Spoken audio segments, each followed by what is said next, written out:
So Sydney is probably Australia's dominant world city on a global scale, and as you can see there, it's ranked by the GAWC as an Alpha Plus city, only coming second to the likes of cities such as London, New York, Tokyo, um, those major global areas of the planet. So it's all about this new economy. We're seeing the decreased relevance of manufacturing through globalisation. Obviously, it's much cheaper to manufacture goods in your less economically developed countries. TNCs have recognised this and have moved manufacturing to those areas. So Sydney has experienced some decline in its manufacturing in the past 50 or so years, and this has meant that some areas of Sydney have decayed and have since been gentrified and renewed.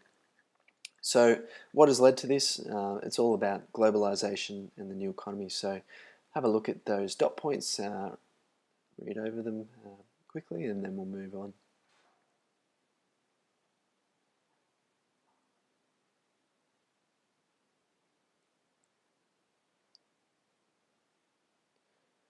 So it's the role in that new economy that Sydney can play, and the extent to which it can be a major player will determine its future.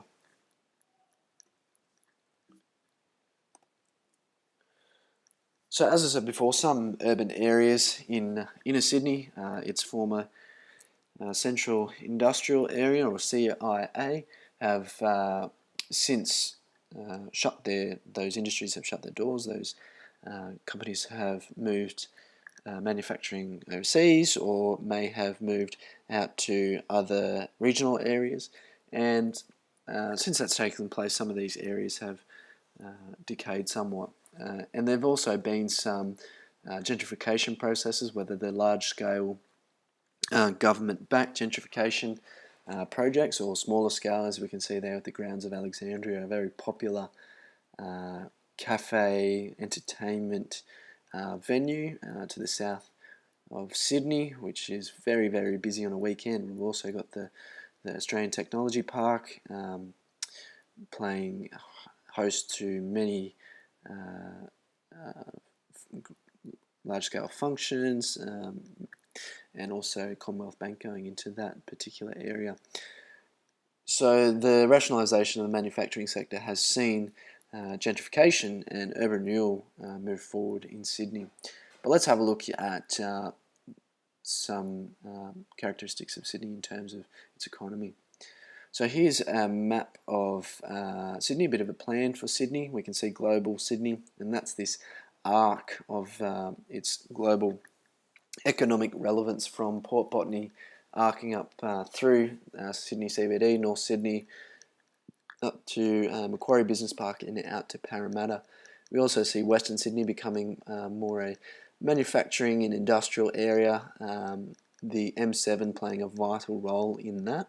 That's the ring road that was developed in the, I think it was during the 2000s, during that decade, and that has meant that people have been able to, if wishing, not having to go through sort of central Sydney if wishing to travel north-south or south-north, but it's also been an important traffic infrastructure for these large businesses out in Sydney's west. So Aldi has a large warehouse, Big W, and some of these other commercial businesses out towards the M7. So these infrastructural arterial links are very important to Sydney's success in the future, and also these edge cities, so these dominant cities which are becoming cities within cities of Sydney and Sydney's metropolitan area. So you've got Chatswood, Parramatta, Liverpool and Penrith, Castle Hill, and these areas which will continue to play an important role and will be their own little business districts within metropolitan Sydney, housing both retail and commercial businesses. So I talked previously about global Sydney. So this is this arc here shown on the right, this in yellow. We know that for a world city to succeed, it needs to be linked in globally to other cities, through the new economy. So information technology, service-based and information-based industries and businesses are very important to Sydney's world city status and continued well-being as a world city. So the government is wishing to further strengthen global Sydney by developing these particular areas. So Macquarie Park in the Ryde area of Sydney on the North Shore has become an important business park and homes many multinational companies. So as you can see, that generates 41% of New South Wales' total economic output, so very important to not only Sydney but New South Wales and Australia, I guess, as a whole. So we've got northern Sydney skyline. If you're taking a ferry cruise and you look to the north, you can see many of these skyscrapers with some of your large-scale economic and commercial businesses, advertising. So here you've got insurance company like Amy, you've got an electronics company, Panasonic, other businesses, Cisco, and the like. You've got Macquarie Business Park on the top right there. You can obviously see the density of businesses operating out of this particular area and becoming somewhat of a hub for the Australian Asian region, Asia Pacific headquarters for some of these large high-tech and biotech pharmaceutical industries, and being very important part of the global Sydney arc. Botany Bay area, obviously, Sydney's linked to the outside world, whether that's through air travel or maritime trade. Very important part of global Sydney. And New South Wales government also wants to see Parramatta become more and more part of global Sydney, so towards Sydney's west. And what we're also seeing, so in terms of its changing economic character, we're seeing obviously through suburbanisation of the last century, the growth of your larger retail megacentres out in your suburbs. So previous to this, you would have had your high streets, similar to England, where most of your retail trade takes place in the inner city, people walking to these areas. But now you've got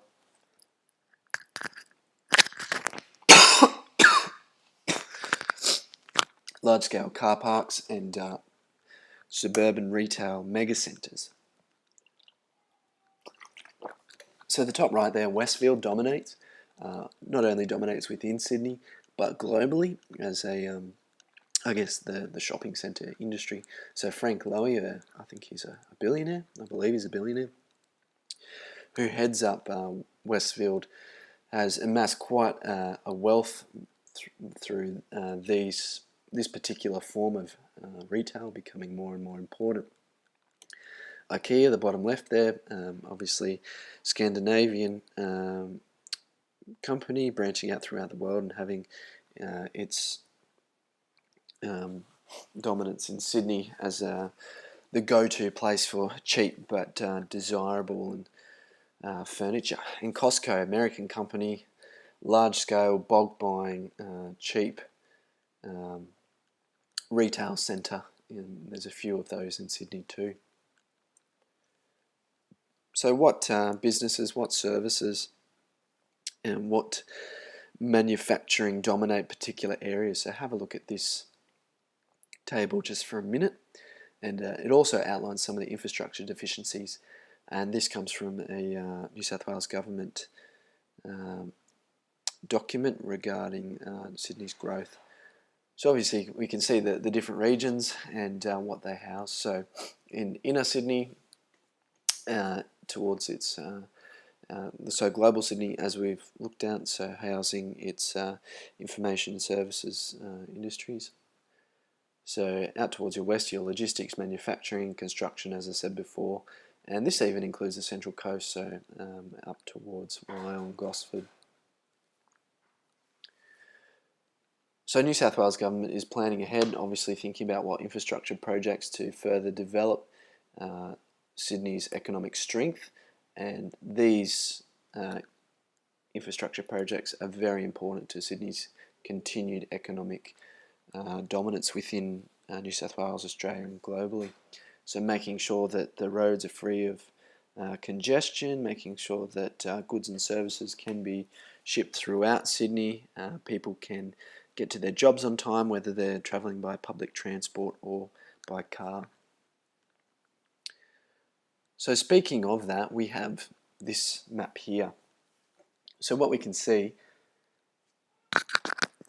are darker areas that denote areas of Sydney where people travel to work by car more than other areas. So it's your northwestern, your southwestern and your far north shore areas which show that a lot of people drive to work. So the Northwest Rail Link is one example of what's being done to, I guess, encourage people to jump on public transport, a more sustainable, cheaper option, better for the environment, better for traffic congestion, obviously getting people out of cars into public transport.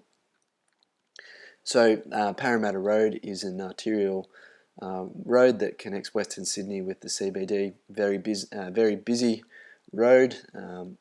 Obviously, the government is looking to what can it do to improve or traffic along this major arterial road in Sydney. So it's also developing some commercial and areas along this particular artery in some of those areas listed at the bottom there. So public transport, as I said before, is a more sustainable option, and you've also got some things that the government is focusing on to further improve the, I guess, the efficacy of Sydney's public transport system. It's good, it's not great. Obviously, a lot of people use public transport, but the government would like to see more people use public transport. So whether that's bus, whether that's light rail, tram, whether that's rail network or ferries, the government, New South Wales government, wants to see more people using it. And that will mean, I guess, more sustainable Sydney, but also a Sydney that doesn't have to struggle with traffic congestion, a major issue in many of the world's cities. So the Northwest Rail Link is probably the #1 infrastructure project at the moment, linking those suburban areas of northwestern Sydney that have experienced suburbanisation in the past 50 or so or longer period of time, linking that into the already existing rail network, going from Epping to Rouse Hill and out towards those suburban areas of Bella Vista, Kellyville. There was, of course, before that a real blank spot in the rail network, and that meant that, like we saw before, a lot of people from those suburban areas were travelling into the city or their place of work by car, which meant that the northwest region, the M2, and those areas were experiencing a lot of traffic congestion. So the government has poured millions and billions of dollars into this project, and hopefully we'll see the benefits of that within the coming years. I think it was $8.5 billion if I remember off the top of my head. So in terms of residential areas, this is quite an interesting graphic produced in 2014, looking at the number of new dwellings being approved in Sydney. So obviously the red central Sydney, we can see greater than 5,000 dwellings approved, new dwellings that is, in that area, and that's probably through urban consolidation, apartment style living, as you can see below. I've given you some hashtags there, so there's some things to remember, some key words, key terms. And that's, like I said, urban consolidation taking place, your large-scale apartment living type projects. Out towards the west, up towards Blacktown, the hills, of course, you've got suburbanisation taking hold, continuing to become important, and that would attract people who probably used to live in the city, maybe a couple, dinks, so double income, no kids, find out they're pregnant and think, okay, we need to move to a more family-friendly area, and that would be out towards western, northwestern, southwestern Sydney, somewhere that's more affordable. You can have your white picket fence in your backyard and the little trampoline for little Johnny to play out in, and yet you can still commute to the city to work. So suburbanisation, urban consolidation, and some urban renewal projects, and obviously urban consolidation related to that, has given us that particular graphic there. As you can see, the North Shore and northern beaches in particular, very few new dwellings because of, I guess, suburbanisation early last century to mid last century taking place, and not really being any availability for new land space unless urban consolidation projects. Okay, so two particular examples of suburbanisation rather, Oran Park and the Ponds. So if you look at how far these places are actually from the CBD, they're almost, as the crow flies, quite a way away from the CBD. So these people would be attracted probably because of new homes. There would be affordability because of its, I guess, lack of proximity to the CBD, but also what services are in these particular areas. So use your detective skills there, look at both the satellite images and think about what particular services and are in both these newly developed suburbs. Okay, so what have you thought of? So let me use my detective skills. So let's look at the ponds. Obviously we've got sporting precinct, we've got an oval there, we've got parklands, we've got that river, creek, estuary, not estuary rather, river area towards the southeast. We might have a school over there towards the right, shopping centres, this type of thing. And your suburban type density living. So suburbanisation is obviously taking hold and has taken hold in Western Sydney, but it's urban consolidation that is really becoming more and more prominent in Sydney, and in particular inner Sydney. And it is the way of the future. Like I said before, it might have been in a previous video, if you can't expand out, the only way to expand is by going up level by level. So as it says here, 70% of housing approvals come from apartment style living. So that's quite a number of apartments being built in Sydney. So urban consolidation is definitely seeing the face of Sydney change from this large urban agglomeration that expands all the way out to Western Sydney down to the southern highlands in suburban type living. More so, it's going to become apartment style living. People living in closer quarters because of the lack of availability of land being an issue. So gentrification and urban renewal, whether it's large scale or small scale, has also seen some changes in Sydney, particularly inner Sydney. So this screenshot is of a rental property available in Surrey Hills. So Surrey Hills, just south of the CBD, former industrial area. With your terrace style housing. Obviously if you look at that price guide, that is extremely high, and with Sydney's median house price being over $1 million mark, anywhere in Sydney is not cheap to live, but particularly inner Sydney. So Surrey Hills, let's have a look at the quote here on the left. It's attracting young wealthy couples or young wealthy single people, or also young wealthy families who are attracted by the entertainment, those cool cafes, bars, might be proximity to work, and these people might, might not own a car. They might just use public transport to travel through the city where need be, and live like this. It's not for everybody, but it's particularly sought after type of living in Sydney. Very cosmopolitan, I guess you could say, type of living. So what are some other projects happening, some other urban renewal projects that mix both commercial and residential areas? We've got 4 here. So you've got Parramatta Road, as I said before, an important arterial link between Western and inner Sydney. Not only important because of its traffic flow, but important because it links the edge city of Parramatta with Sydney itself. As it says, there's some additional growth in terms of people, population and house. You've got the Bays district in Rozelle, so the inner west being renewed, this former industrial area going to become very important and desirable residential and commercial location. Green Square towards the southwest of Sydney, the south of Sydney rather, becoming an important residential commercial area.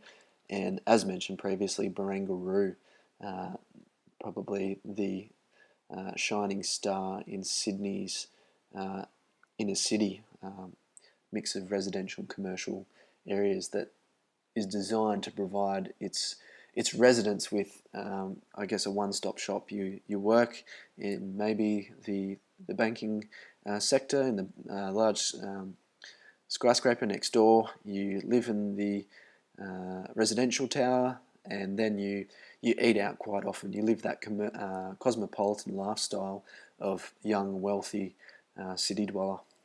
Another one that's not on this page is Sydney Olympic Park, obviously built for the 2000 Olympics. 2000 Olympics over and done with. Now what? It's becoming an important residential and commercial zone with urban consolidation taking place, urban renewal, this former industrial area that struggled with pollution, industrial pollution, now becoming an entertainment hub, of course, with its sporting events and also its entertainment events with the Acer Arena in its surroundings. So this term culture of place, what's it about? Let's have a look next time.